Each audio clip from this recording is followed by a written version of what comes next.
Sinais, fortes sinais. 2022 começa com a indicação de que a onda virou. Não foi só a vitória da esquerda no Chile, né, que veio ainda em dezembro, e não é só o avanço de Lula, favorito no embate eleitoral que se aproxima aqui no Brasil. Os sinais de uma virada vêm de outras partes. A Espanha, Daiane, todas e todos que nos acompanham, a Espanha revogou a reforma trabalhista, que já tinha quase 10 anos. Fizeram uma reforma trabalhista na Espanha com o mesmo discurso do Brasil. Precisa tirar, tem muitos direitos, precisa facilitar, senão o trabalhador não vai nem conseguir ter emprego. Vocês querem direito ou querem emprego? Né? Foi assim na Espanha também. E o que aconteceu? Fizeram a reforma, tiraram direitos, não geraram empregos.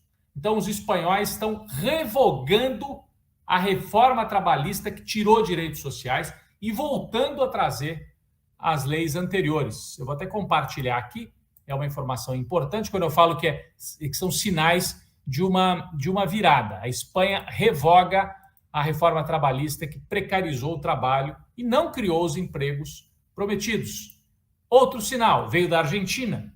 O governo de Alberto Fernandes reviu as privatizações.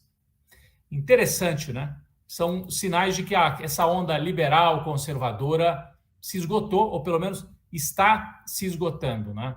O Alberto Fernandes revogou várias privatizações da área de energia e de termoelétricas que tinham sido feitas no governo anterior do Macri, do Maurício Macri, o antecessor do Alberto Fernandes. Então são sinais de que você pode ter uma virada realmente, além dos sinais nas próprias eleições, né? No Chile, e as pesquisas que mostram o Lula em primeiríssimo lugar. O desemprego no Brasil está num nível elevado há muito tempo, né, desde 2015, 2016, o grande argumento, tá certo, que os setores conservadores, que as entidades patronais no Brasil sempre utilizaram, era de que o custo do trabalho no Brasil, né, como eles chamavam custo Brasil, era muito alto, e isso provocava, né, dificuldade de aumento da produtividade, isso estaria na base, né, do processo de desindustrialização que o país atravessa, essa coisa toda.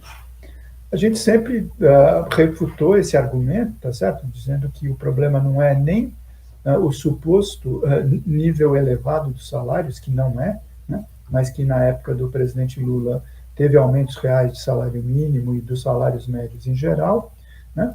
E que o problema não seria resolvido, pelo contrário, seria agravado caso a gente tivesse, por um lado, a redução de salário e, por outro lado, uma precarização da CLT. Veja, a gente está falando da consolidação da lei do trabalho, que ela remonta à década de 30, quer dizer, já são quase 90 anos, ou mais, quase 90 anos, tá certo? E é um instrumento que, apesar de ter perdido muito do seu poder inicial, da sua intenção inicial, ainda garantia, e garante no que ela não foi alterada, condições mínimas de sobrevivência, tá certo? O salário mínimo, por exemplo, calculado pelo DIEESE, se a gente levasse em conta as condições previstas há décadas atrás, teria que ser pelo menos o triplo desses 1.000 e pouco, né, que foi reajustado agora a partir de ontem. O que acontece? Essa reforma foi feita, a gente tem um nível de desemprego elevadíssimo, a gente tem um nível de precariedade que virou formal, agora está na lei, né? A pessoa ganhar menos de um salário mínimo por mês, desde que ela trabalhe por hora, por exemplo, né? E isso acaba contribuindo para quê? Para a dificuldade da retomada da própria economia. Então, o que a Espanha fez? Certo? Quer dizer, esse novo governo, e que é um governo que não tem nada de progressista, quer dizer, apesar do PSOE fazer parte, mas o fato é que, mesmo assim, quer dizer, eles tiveram um compromisso frente à direita e à extrema-direita, que estavam ameaçando, de restabelecer condições básicas para a recuperação da economia espanhola. Certo? E isso é uma necessidade que a gente tem aqui no Brasil. Porque, para retomar o que eu falei no início, quer dizer, apesar das promessas em contrário, a reforma trabalhista não criou mais emprego. A reforma trabalhista no Brasil só serviu para legitimar tanto o desemprego, quanto a precariedade, quanto a baixa da remuneração dos trabalhadores.